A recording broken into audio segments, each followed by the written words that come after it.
Nagdadalamhati ang isang ama sa Quezon City na nawala ng 3 anak sa isang iglap. Nakuryente ang isa sa kanila sa sampayang grounded pala at nadamay ang 2 kapatid na nagtangkang sumaklolo. Para di maulit ang katulad na insidente, narito ang tip talk sa report ni Katrina Son. Mabigat sa isang magulang na mamatayan ng anak. Paano pa kung 3 anak ang bawiin sa isang iglap? Ito ngayon ang pinagluluksa ng isang ama sa Quezon City. Habang nasa trabaho kasi siya, nakuryente ang mga anak niya sa kanilang inuupahang bahay nitong Biyernes. Batay sa investigasyon, nadikit ang biktimang edad 15 sa bakal na sampayan na posibleng grounded. Sumaklolo sa kanya ang kuyang edad 19 at kapatid na edad 12. Pero nadamay sila at nakuryente rin. Ang pang-4 na kapatid na-ground noong nadikit sa bintana, kaya hindi nakahawak sa 3. Humingi siya ng saklolo para sa 3 kapatid, pero namatay sila sa ospital.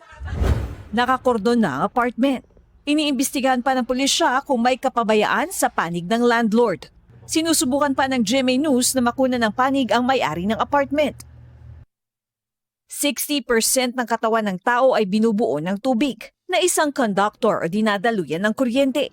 Kaya delikado kung hahawakan o madidikit sa taong nakukuryente. Naging part po siya nung circuit nung hinawakan niya yung victim. Napaka-importante rin na sa family na didiscuss din ang simpleng emergency response. Ayon sa eksperto, kapag may nakukuryente, pinakamahalagang gawin muna ay hanapin ang source ng kuryente at patayin ito. Halimbawa, ang circuit breaker. Kung imposible naman itong gawin, maaring gumamit ng mahabang bagay para maalis ang biktima sa source. Pero huwag iyong basa, huwag din ang mga bakal at iba pang conductor. Gumamit ng mga bagay na tuyo at insulator o hindi tinatablan ng kuryente, gaya ng kahoy, plastic at kawayan. Yung rubber gloves na ginagamit panlaba, kung sa bahay lang naman, ayun talaga walang kadaloy-daloy ang kuryente doon kasi insulated gloves yun. Dapat insulated din yung iyong sole, yung paa mo. Basta anything that is will come in contact with the person electrocuted, dapat insulated. Kapag ligtas na ang lugar, agad tawagan ang mga emergency responder.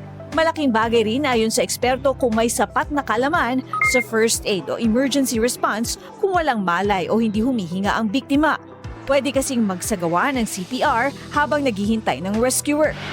Payo rin ng eksperto sa mga residente. Regular na ipasuri ang circuit breaker, mga linya ng kuryente at mga appliance at gadgets sa bahay para ma-check kung grounded ang mga ito. Sa mga residential naman, we could do it annually na i-check natin. Pwede rin mag-cause kasi ng sunog yan. Yung mga ganyang tumatakas na electricity.